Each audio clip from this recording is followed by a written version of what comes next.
The triple header is finally over, but did you survive in F1 fantasy? Let's check it out.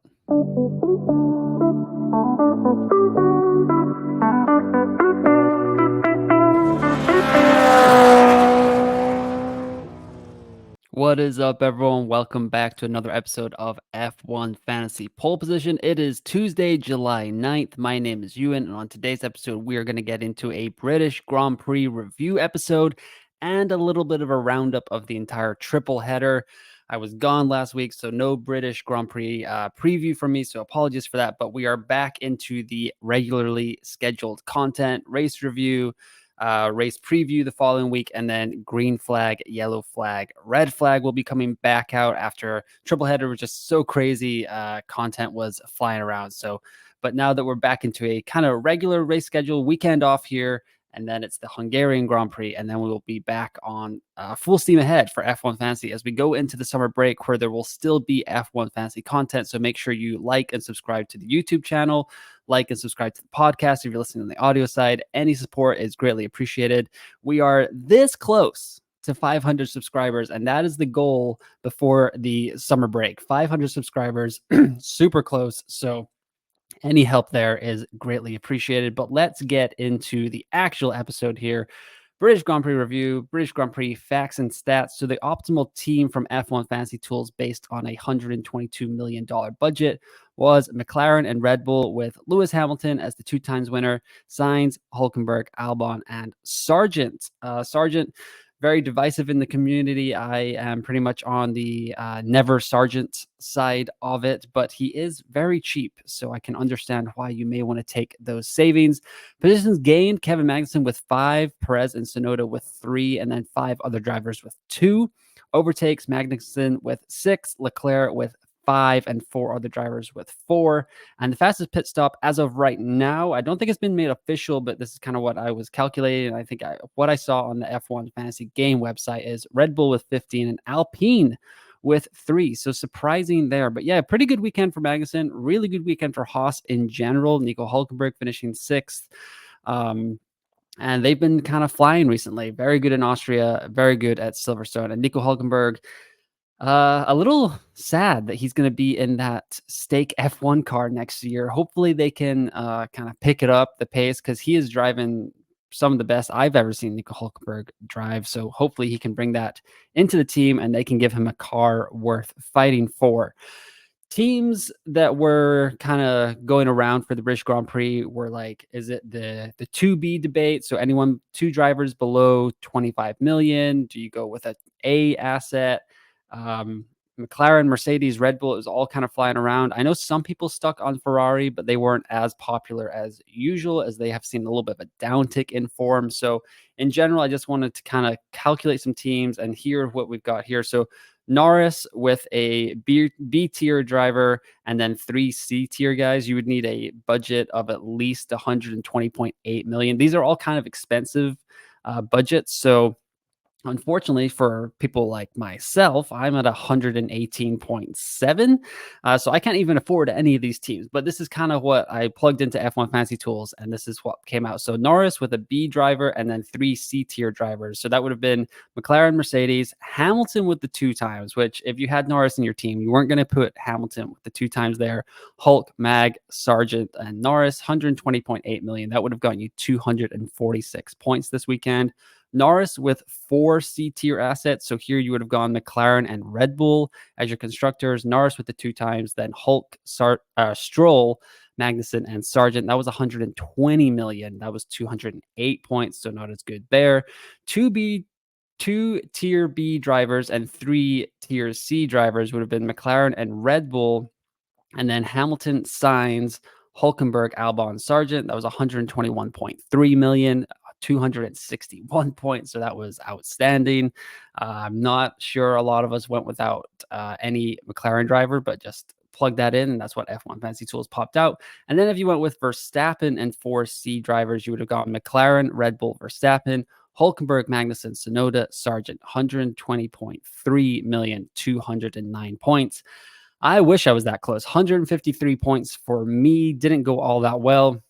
I think that's my 3rd or 4th straight red arrow, still inside the top like 8K. So not too bad, but the struggle has been real recently in F1 fantasy. So I will be trying to pick it up over these last two races heading into the summer break.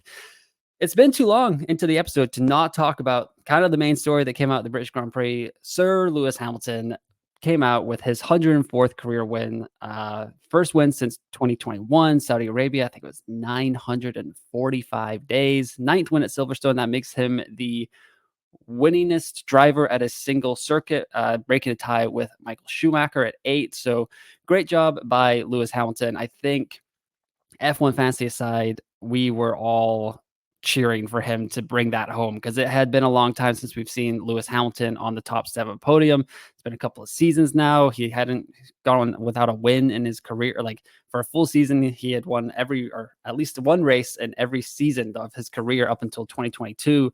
And Mercedes seems to be back on track with their car. That's a little bit of Red Bull coming back to the pack. And yeah, Lewis Hamilton obviously knows this circuit like the back of his hand. So 47 fantasy points. He qualified second on Saturday, finished first, positions gained 1, overtakes 2.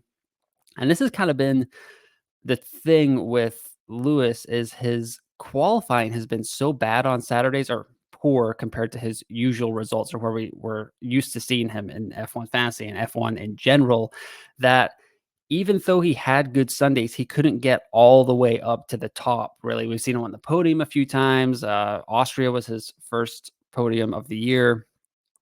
And then winning the next weekend was pretty nice as well. Or not, sorry, not Austria, but Spain. So yeah, first win since 2021, 104th career win, ninth win at Silverstone.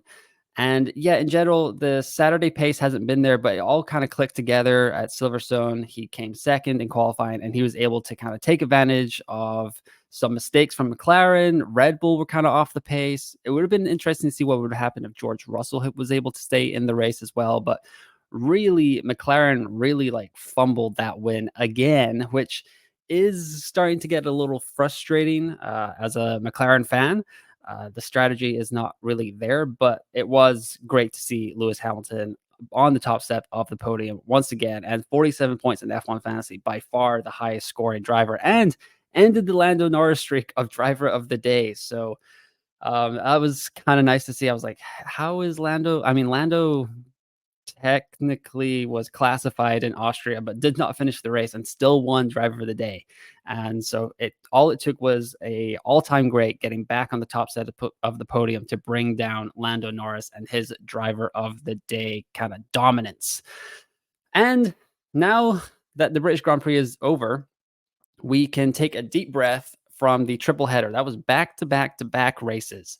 And it took a lot out of us as F1 fantasy managers. If you nailed it, you have probably flown right up the ranks. I've struggled, to be honest. I was in the top 5K before we went to Spain, and it has kind of just been a slow little slide here. Just a couple of mistakes here, a couple of mistakes there, but all is not lost. I think this is way better than I was this time last year in F1 fantasy. I think I wasn't even in the top 50K at this time.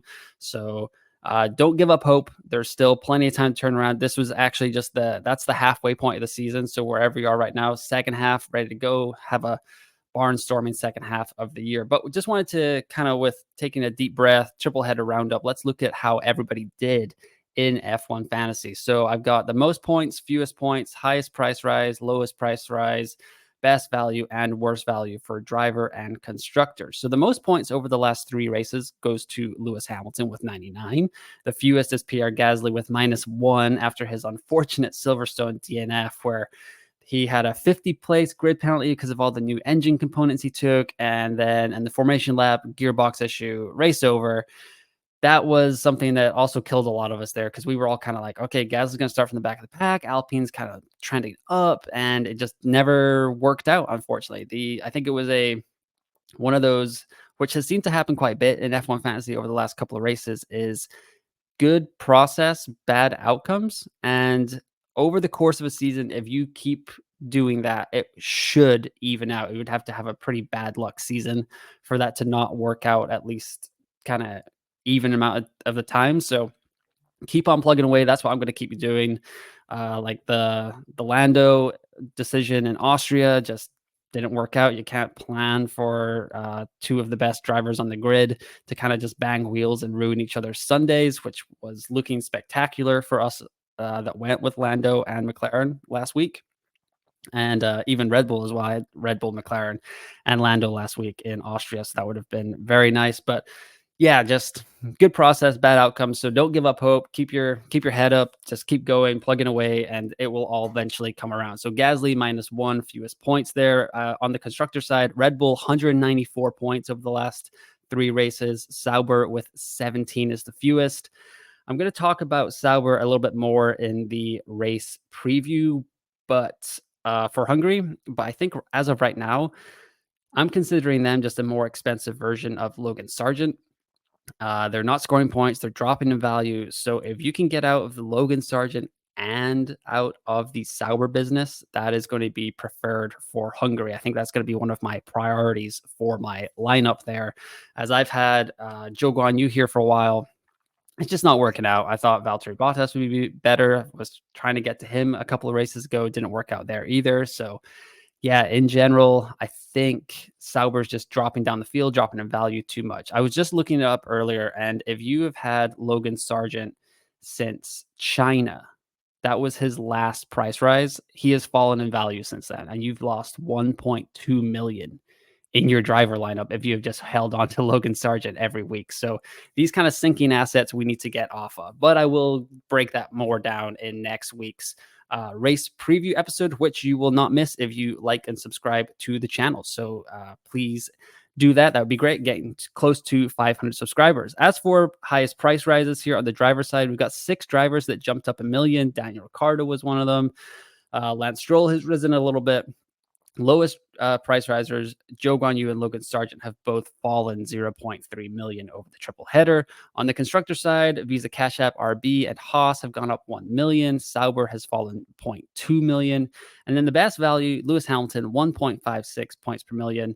And Pierre Gasly, unfortunately, 0.0 points per million with his -1 score. On the constructor side, Haas, 2.86 points per million. And Sauber down here, 0.9 points per million. So really not that great, but the triple header kind of leads us into one of the talking points I wanted to do for today's British Grand Prix review episode. And it is Red Bull and the Sergio Perez problem that as F1 managers, we have kind of gotten away from. Well, no one's really on Checo anymore. And a lot of us are kind of moving away from Red Bull in general as well. But I just want to kind of put this out there, just like show how drastically different the first quarter of the year was to the second quarter. So this is Red Bull over the first 7 races. They averaged 84.4 points per race. Perez came in chipping in 33.5% of the points at 28.3. Max Verstappen came in with 42.4% of the points at 35.8. And the constructor only points, which is driver of the day, qualifying, teamwork, that kind of stuff, 20.3 points per race at 24.1%. So in general, like, we expect Max to do most of the heavy lifting here. It's going pretty well. Checo is kind of holding up his end of the deal, 33.5%, bang on a third of the production that you would want from your constructor. And it was all going pretty hunky-dory through Imola. And yeah, it has not gone well since then. Here is what has happened over the last 5 races since Monaco. Oh my goodness. Sergio Perez, 1.4 points per race. He is coming up with 3.1% of Red Bull's points. So they are now at 45.2 points per race over the last 5 races. And yeah, it's going pretty bad. Verstappen here, 28.3 points per race, 62.6% of all of Red Bull's points. And then the constructor is 15.5 points per race, 34.3% of the total points that Red Bull is scoring. Verstappen really hasn't changed that much. I mean, if you look, first 7 races, 35.8, last 5 races, 28.3. That's a 7-point drop, but that really is just coming from where Max is finishing in the races. He's kind of still doing the same thing. Like, he was winning all the time. So 25 points plus 10 for fastest lap or qualifying. That's 35 right there. And then he's still qualifying really well. most of the time. So that's like another 10 points. And then if he's finishing second on average, like he's had some thirds, some seconds, some not, like a fifth in there as well, 28.3 points. So he's just like still up there, still kind of chugging along. But yeah, the constructor has fallen because Perez is just not getting it done. He has now been out qualified by Logan Sargent like 6 times, 7 times this season, which is absurd considering Logan Sargent has only out qualified Albon once in a sprint, I believe. If I got that right, let me know in the comments below if I messed that up. But yeah, 3.1% of the points coming from Sergio Perez is just diabolical. It is just totally tanking any kind of worth that he has in F1 fantasy. And the rumors are that he is very close to getting the axe at Red Bull, despite just signing a brand new contract, which I don't really understand what kind of ramifications that would have in the financial department for Red Bull. I'm not sure if that falls under the cost cap at all or anything like that, but I guess they could just demote him to RB or Visa Cash App RB, promote Daniel Ricciardo, although it should be Yuki Tsunoda because he's doing better. And yeah, just Perez, it's been a disaster since Monaco, where he signed that contract right before then, and just is not getting it done at all. So Red Bull has fallen down the pecking order because it was like you could be worth a 30 million asset if you were just scoring 85 points every week, which was what they were doing for the first 7 races. But over the last 5 races, 45.2 points per race. And that's where I want to get into here, a little bit of a constructor breakdown. So Rise of the Silver Arrows, I kind of have done that title before already this season, but needs to be said again because the big four, Red Bull, McLaren, Ferrari, Mercedes, it is game on between really Red Bull, McLaren, and Mercedes right now. Ferrari has fallen down the pecking order as their upgrades. It seems like they've pretty much abandoned this new set of updates, I guess. And it's not working out that well. In Silverstone, Leclerc was running like the post Imola spec or the post Spain spec, and Carlos was running the Imola spec. And I think they ended up abandoning the updates for Spain and just putting them on Charles's car for qualifying, or taking them off for qualifying. And that's a reason that people are giving that he had such a poor day in qualifying, got knocked out in Q2. So we'll see if Ferrari can bring a new set of updates and if that will do anything for the car. I'm not sure they'll be able to bring it in time for Hungary. But yeah, they have fallen down the pecking order. So on this chart right here, I've got points per race for the first 7 races, the price rise for the first 7 races, points per race for the last 5 races, and price rise for the last 5 races here. So Red Bull were storming away at the beginning of the year, 84.4 points per race over the first 7 races. They rose 0.9 million. McLaren was down here 47.4 points per race over the first 7 weeks. They rose 1.3 million. Ferrari was up there with Red Bull, pretty dominant 1-2 pairing there, 69.4 points per race. They rose 2.8 million over the first 7 races. And then Mercedes was kind of dragging at the back there. There was a while there where, well, not a while, but maybe like the first 3 or 4 races were like, is Aston Martin a better shout than Mercedes because of their budget rising potential? 35 points per race over the first 7 races for Mercedes, and they only rose 0.5 million. However, since Monaco, it has been game on for the Silver Arrows. They are flying high. They actually lead all 4 constructors here, 60 points per race over the last 5 races. Ferrari's at 40, McLaren's at 58.6, and Red Bull, like I've been talking about, 45.4. For price rises, Red Bull kind of brings up the back here, 0.2 points or 0.2 million. They've risen over the last 5 races. Ferrari, 1 million, McLaren, 1.3, and Mercedes, 2 million. They have risen over the last 5 races. So you got on the Silverados early, which I think I did recommend on this channel. I'm not sure I followed my own advice, but I'm pretty sure I recommended it at some point.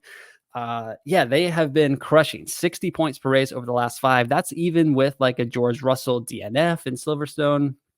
So they could have been far and away the best constructor if George had just been able to, well, if Mercedes had been able to keep that car up and running in the British Grand Prix. But McLaren and Mercedes looking really good right now, especially with Checo's kind of troubles, Ferrari's upgrade concerns or update concerns regarding their car. So Mercedes and McLaren do seem like the best constructors to own heading into Hungary and Spa as a final double header before the summer break. So let's get into some team selection. Actually, before we get into some team selection, let's just go over the driver price changes real quick. So from Silverstone, average points were 10.5 for the drivers and 27.1 for the constructors. Minimum price change 6 for drivers, 14 for constructors. Medium price change 16 for drivers, 41 for constructors. Max price change was, if I can move my screen, I think that says 31 there, and then 81 for the constructors. Max, Lando, Sergio all rose 0.1. Fernando Alonso rose 0.1. Leclerc fell 0.3. Hamilton went up 0.1. Perez or Piastri 0.3. Sainz 0.3. And Lance Stroll 0.5. So he is now at 15.1 million. But in general, just like a regular weekend, not any huge drops. Hamilton going up 1 million from 21.8 to 22.8. So he is rising quite fast. He is now the fourth most expensive asset in the game, trailing Charles Leclerc by 0.2 points. In the back of the field, that's really where we're making most of our budget these days. Ricardo, Magnussen, Sonoda, Ocon, Hulkenberg, Albon all went up 0.5. So if you played DNF roulette and did not hit any of these DNFs this weekend, you probably had a soaring budget. Gasly fell 0.5. Bottas, Joe Guanyu, and Sargent all fell 0.1 or Joe fell 0.2. Sargent and Bottas fell 0.1. Talked about that earlier.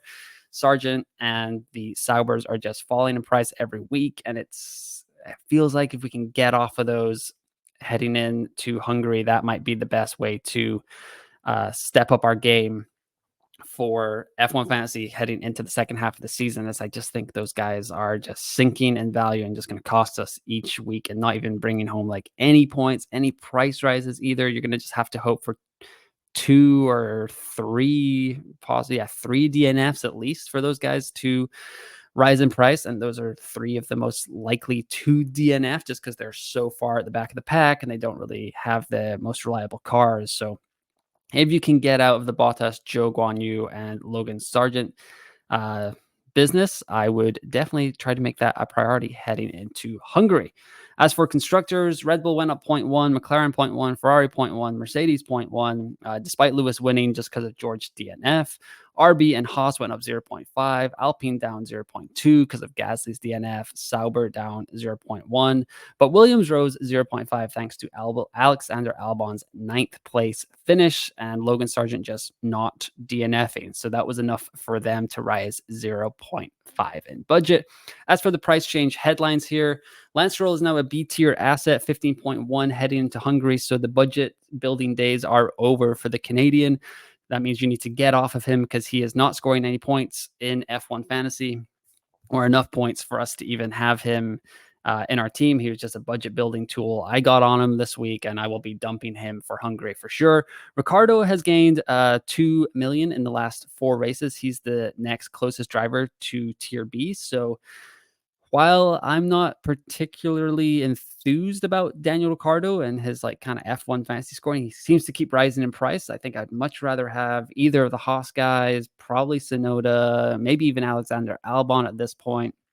But Ricciardo is the next closest guy to rising to tier B. And then Haas has risen 0.5 million for the 9th time this season. And they are the biggest riser among constructors for the entire season, more than Ferrari, more than McLaren, more than Mercedes, more than Aston Martin. So can't say that Haas is an F1 fantasy option for the constructors, but they have just been both their drivers and their constructor have been rising a ton in price. And it's just something to note heading into the summer break here.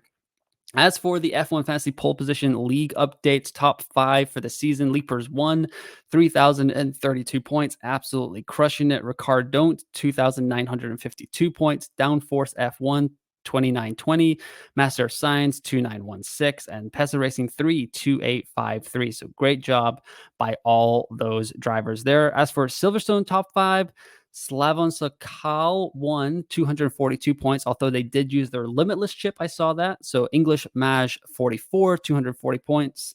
Was the highest scoring non-chip user last week at Silverstone. So great job by them. The Last Dancers 234. Team, bunch of numbers in a row here, 231. And then Yank the Mic on Twitter. Great job by you, sir. 228 points in Silverstone, absolutely crushing it. Mike is a regular in the F1 fantasy community, just kind of reaching out to all of us here, like myself, where you can follow me at F1U and FPL. There's F1 Fantasy HQ, F1 Fantasy Hub, Tools, Pop Pan Man, F1. Go follow all of us on X and just engage in the community and chat with us about F1 fantasy, because we are very busy on Saturday mornings around lock time. It's been super fun the last 2 or 3 races, just really diving in there, answering all the Twitter questions and just kind of talking about lineups and what we're going to do ahead of the lineup lock. But now it is time to get into team selection. So here we have my F1 fantasy team, my team one, F1 fantasy pole position. Join the league, get involved, follow me on X at F1UNFPL. Always happy to talk F1 fantasy. Squad here, 118.7 million. So still dealing with a pretty small budget, or like a smaller than I would like budget heading into the summer break. But Lance Stroll, Nico Hulkenberg, you guys did your job last week. Lando Norris could have been better. Still mad at McLaren for totally fumbling that race away. But as we head into Hungary, I've been talking all episode about getting out of the Lance Stroll business, getting out of the Zhou Guanyu business. 24.6 million. Just so you guys know, I still have my wild card. I've still got 4 chips left. I've only used no negative and limitless. So extra DRS boost. Autopilot, wildcard, and the final fix chip are still available. So that is what I'm thinking here. But with Lance Stroll getting out of my team, 15.1, that leaves me with a lot to kind of play with in regards. It makes it really easy to kind of get out of the Zhou Guanyu business. So Kevin Magnussen there leaves me with 13.8. I can really just choose who I would want. Alexander Albon, Kevin Magnussen is there as well, which I think leaves me enough to get up. Oh, 0.1 short. Ouch. Okay, so maybe I wouldn't. 0.1 short. Ouch. Yeah, should have looked that before. that was that hurt a little bit just to see that right there. But so it could be. It wouldn't have to be Kevin Magnussen for that. Double Haas would be nice, but yeah, 10.7 million. Would get me Yuki, Esteban, keep Pierre, but so that would be 3 transfers. So 3 transfers may not be the best use of a wild card, but I've already taken a -10 this season, and it hurts kind of a lot to take a -10 compared to the -4 that we were taking in the 2023 version of this game. So, yeah, Alexander Albon, Max Verstappen. I mean, I could balance out a little bit more, but I kind of like Albon. He's been kind of trending up. Williams seems to be going in the right direction as the second half of the season approaches here. So it could be Max, Alexander Albon, and then Yuki or Esteban Ocon with a wild card kind of in the back pocket to save myself the -10 here. The other option is that I could go from like a McLaren to a Ferrari if their updates looked a lot better, and then stick with Lando. I know there's also a lot of talk about getting 2 tier B assets in your team for this next race. I think I would be falling a little bit short here. Let's see. Yeah, the closest one is 20.9. I'm 18.3. So that's where we're getting into Logan Sargent territory, which is not very nice at all. But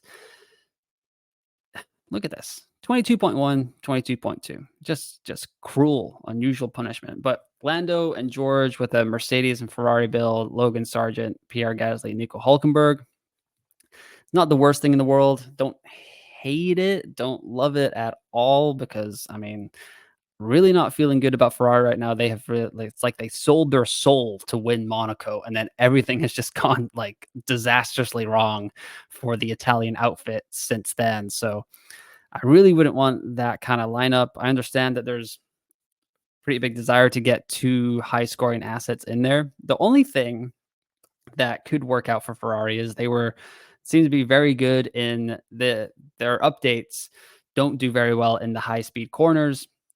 The Hungaroring is traditionally like a slower corner track. There's not a lot of high speed turns, so that could play into Ferrari's favor for that week. And if the results are looking good in free practice 1, free practice 2, and then the data that we get from F1.com, from F1fantasytools.com, that stuff, this could be an option here. Mercedes, Ferrari kind of double build. But then I'm still, even if I want to get George in there, or the cheapest asset, which would be George at this point after his 0.1, 26 million to fill my last 3 slots is gonna be tight and probably not gonna work out too well, because it means I'm certainly gonna have to take Logan Sargent. Yeah, 7.3 million. So yeah, not ideal at all. I could take Logan Sargent and then leave myself getting any of these other assets. Could go double Haas, and that would maybe be a situation where I mean, I would definitely activate the wild card in this scenario. That's 4 transfers at least. And if Logan Sargent is just going to keep falling, but if he can just like not DNF, Hungaroring should be okay for that. If I'm remember the track layout enough, I don't think there's a ton of like gravel or close walls. I think it's a fairly runoffy track. Um, this could be a pretty good lineup as well. This is not really where I want to go initially, but it does seem to utilize my budget a lot more, which is kind of nice as well. It's just when we have the budget there, of course, we want to use it. But yeah, Lando with the 2 times, George, double Haas, Mercedes, and Ferrari. But that would kind of depend on Ferrari's upgrades or updates looking better in Hungary than they have over the last 5 races. And yeah, George, despite his DNF at Silverstone, still pretty good form. 2 poles now, a race win in Austria. He's been looking good. Mercedes car is looking good. So double Mercedes doesn't feel bad. No Red Bull obviously is scary. We'll have to see how they look in Hungary. But in general, I think while this is one viable lineup, Lando, George, Nico, Kevin, Logan, Mercedes, and Ferrari, I don't hate this as much now that I'm looking at it a little bit more.